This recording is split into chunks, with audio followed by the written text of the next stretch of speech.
Hi hello friends, welcome to DNB IS academy. நான் அரசி. இன்னைக்கு நம்ம என்ன பார்க்க போகிறோம் அப்படின்னா, இந்திய மக்கள் தொகை கணக்கெடுப்பு 2011. ஃபர்ஸ்ட்டு மக்கள் தொகை 1.21 பில்லியன். இது எப்படி நீங்கள் ஷார்ட்கட்டாக ஞாபகம் வச்சுக்கலாம் அப்படின்னா, ஒரே டியூனில் மக்கள் தொகை எவ்வளோ இருக்குது அப்படின்னு சொல்லி எண்ணிடலாம். அடுத்து மக்கள் தொகை அடர்த்தி 382. இதை எப்படி நீங்கள் ஞாபகம் வச்சுக்கலாம் அப்படின்னா, மக்கள் தொகை அடர்த்தினால முட்டிக்கிட்டு 2 பேர் செத்துட்டாங்க. உலக மக்கள் தொகையில் இந்தியா 17.5%. இதை நம்ம எப்படி ஞாபகம் வச்சுக்கலாம் அப்படின்னா, இந்திய மக்கள் தொகையினால உலகமே ஒரே 7.5 இருக்கு அப்படின்றத ஞாபகம் வச்சுக்கலாம். ஒரே 7.5, 7.5 அந்த மாதிரி ஞாபகம் வச்சுக்கோங்க.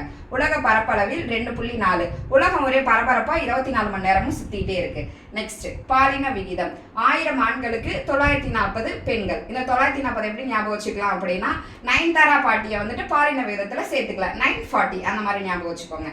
அடுத்து குழந்தைகள் பாலின விகிதம், அதாவது 1000 ஆண் குழந்தைகளுக்கு 919 பெண் குழந்தைகள். இது எப்படி ஞாபகம் வச்சுக்கலாம் அப்படின்னா, நயன்தாராக்கு 19 குழந்தைகள் அப்படின்ற மாதிரி ஞாபகம் வச்சுக்கோங்க. அடுத்து நம்ம என்ன பார்க்க போறோம்னா, மக்கள் தொகை கணக்கெடுப்போட தலைவர் யாருன்னு பார்க்க போறோம். தலைவர் யாருன்னா சந்திரமௌலி. இது எப்படி நம்ம ஞாபகம் வச்சுக்கலாம் அப்படின்னா, தலைவரே சந்தில மௌனமா உட்காந்துதான் மக்கள் தொகை கணக்கெடுப்பை எடுத்திருக்காரு. அடுத்து இந்திய மக்கள் தொகை தினம் February 9. இது எப்படி ஞாபகம் வச்சுக்கலாம் அப்படின்னா, பிச்சைக்காரி நயன்தாராவே இந்திய மக்கள் தொகையில ஒருத்தவங்க தான் அப்படின்ற மாதிரி ஞாபகம் வச்சுக்கோங்க.